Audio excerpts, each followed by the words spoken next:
like me, I never learned networking or relationship building in school. It wasn't until I started working full-time did I start to understand that things happened for me through my connections with other people.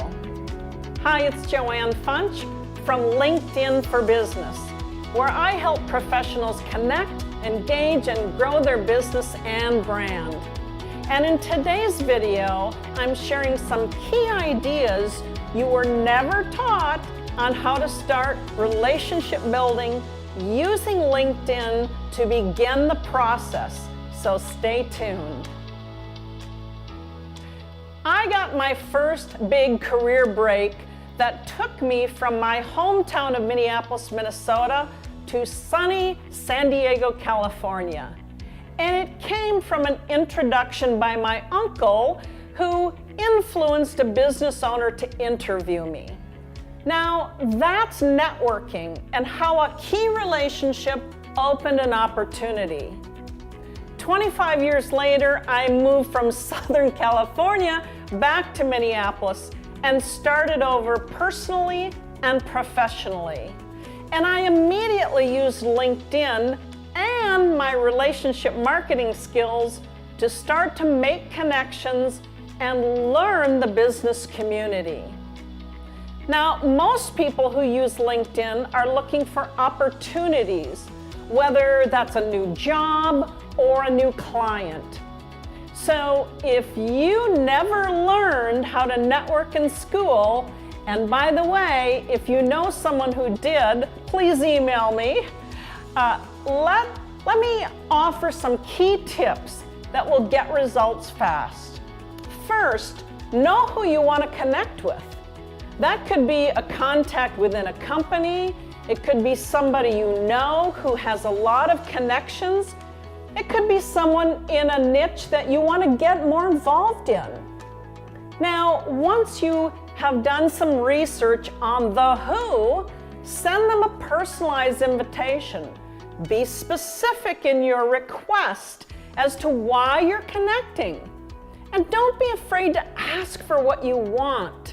And don't make the person guess. And honestly, when you send the default invitation on LinkedIn, you are making the person guess as to what you want. And two things happen with that. First, you made a poor first impression, and second, you took the chance that this person will simply ignore your request. Has that happened to you? I bet it has. Second, try to mention something about them in your personalized invitation. Did you notice from their profile you share a mutual connection? Do you share an alma mater? Or did you notice that they volunteer for a cause you also care about? I swear most people don't take the time to read someone's profile thoroughly to learn as much as you can about someone in advance. Okay, third tip, you can get a warm introduction through mutual connection. It's easier to get someone to pay attention to you when someone else makes the introduction. I often will ask my new connections, both online and offline, if there's someone in my network I can introduce them to. You know, being a generous relationship builder, you're really building relationship capital in your account. And finally, if the person accepts your invitation and does not message you back, take the initiative to send them a thank you for accepting your invitation. If there's a question you want to ask, this would be a good time to do that. And this is where being investigative will pay off. If you look to see if they've posted or commented on a post, that is a door into a conversation. For example, if they posted an article, you could make a reference to that article, speaking to something specific in that article, and then engage them with a question or a comment. By doing this, you've demonstrated that you've paid attention. Your goal is to build relationship through nurturing the communication And that won't happen on the first outreach. You must invest time in following up so you don't end up with a database of names that aren't meaningful. Let me leave you with this. First, don't give up. If you're on the sideline waiting for someone to invite you or communicate, you'll be waiting a long time.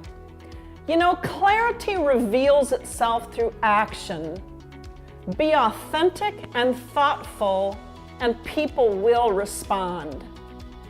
So, to wrap things up, I want you to remember these 3 things. 1, know who you want to connect with. 2, mention something about them in your personalized invitation. And 3, look for a warm introduction through a mutual connection.